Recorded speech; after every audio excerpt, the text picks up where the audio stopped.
ایک زمانہ تھا، ایک درخت کو لوگ پوجنے لگے، تو وہاں ایک صوفی تھا، عبادت گزار تھا، شب زندہ دار تھا۔ اسے پتا چلا کہ لوگ درخت کو پوج رہے ہیں، تو اس کے دل میں بڑی غیرت جاگی، توحید کی غیرت ہوتی ہے، وہ جاگی اور وہ کھڑا ہوا، اس درخت کو کاٹ دوں گا جس کو لوگ اللہ کا شریک سمجھ رہے ہیں اور پوج رہے ہیں۔ ہاتھ میں کلہاڑا پکڑا اور اس درخت کو کاٹنے کے لیے نکلا۔ راستے کے اندر شیطان کھڑا تھا، اس نے کہا میں تو نہیں جانے دوں گا، اور شیطان نے راستہ روکا، اس نے پٹک کے شیطان کو زمین پہ مارا اور اس کی چھاتی پہ بیٹھ گیا۔ شیطان بہت مکار ہے اور وہ ہر ایک کو ایک طریقے سے نہیں لوٹتا، اس کے بڑے مکر و فریب اور دجل و تلبیسات ہیں۔ اس نے دوسرا طریقہ اختیار کیا، اس نے کہا جناب آپ عبادت گزار ہیں، تہجد گزار ہیں، شب زندہ دار ہیں، آپ درخت کو کاٹیں گے، لوگ آپ کے مخالف ہو جائیں گے، پھر آپ کو ان کے مقابل کھڑا ہونا پڑے گا، اور سویرے شام لڑائی ہی لڑائی، آپ کی عبادتوں کے وقت میں خلل آئے گا، تو آپ نے ان کی قبر میں تھوڑا جانا ہے، آپ کی قبر اپنی ہے، ان کی قبر اپنی ہے، آپ چھوڑیے ان کو۔ اور ساتھ ہی کہا کہ جب آپ مصلی اٹھایا کریں گے تو نیچے سے ایک درہم مل جایا کرے گا آپ کو، تو آپ اس سے اپنے کھانے پینے کا انتظام کر لیا کریں گے اور آپ فارغ البال بھی ہو جائیں گے۔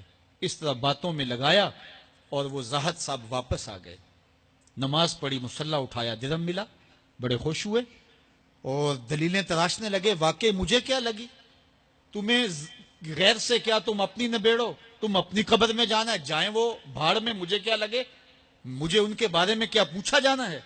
نمازیں پڑھتا ہے، ہر نماز کے بعد مصلی اٹھاتا ہے تو ایک درہم ملتا ہے۔ کافی دن گزر گیا، دل بھی آہستہ آہستہ مردہ ہو گیا۔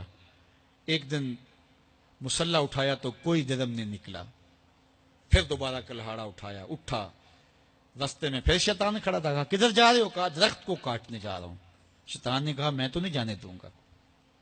اس کو تجربہ تھا کہ میں اس کو پٹک کے زمین پہ مارا تھا، یہ میرے سے طاقتور تو ہے ہی نہیں، اس نے پھر گریبان سے پکڑ لیا، شیطان نے پٹک کے زمین پہ مارا اور چھاتی پہ بیٹھ گیا۔ وہ زاہد صاحب پریشان ہو گئے، شیطان کو کہنے لگے کہ یہ کیسے ہوا، میرا تو تجربہ ماضی کا یہ تھا کہ میں طاقتور ہوں تم کمزور ہو، لیکن اب تم نے پٹک کے مجھے زمین پہ مارا۔ تو کہا صاحب اس دن تم اللہ کی رضا کے لیے جا رہے تھے، آج تم درہم کے لیے جا رہے ہو۔ تو جب عمل میں خلوص نہیں رہتا تو پھر عمل نہیں رہتا، عمل میں قوت نہیں رہتی، پھر سجدے بے روح ہو جاتے ہیں، نمازیں بے ذوق ہو جاتی ہیں، صفیں کج دل پریشان، سجدے بے ذوق کہ وہ جذب اندروں باقی نہیں۔ نماز روزہ حج زکوٰۃ سب کچھ ہے باقی مگر تو باقی نہیں۔ پھر سب کچھ چلتا رہتا ہے لیکن رسم ہوتی ہے، لا یبقى من الاسلام الا اسمہ ولا یبقى من القرآن الا رسمہ۔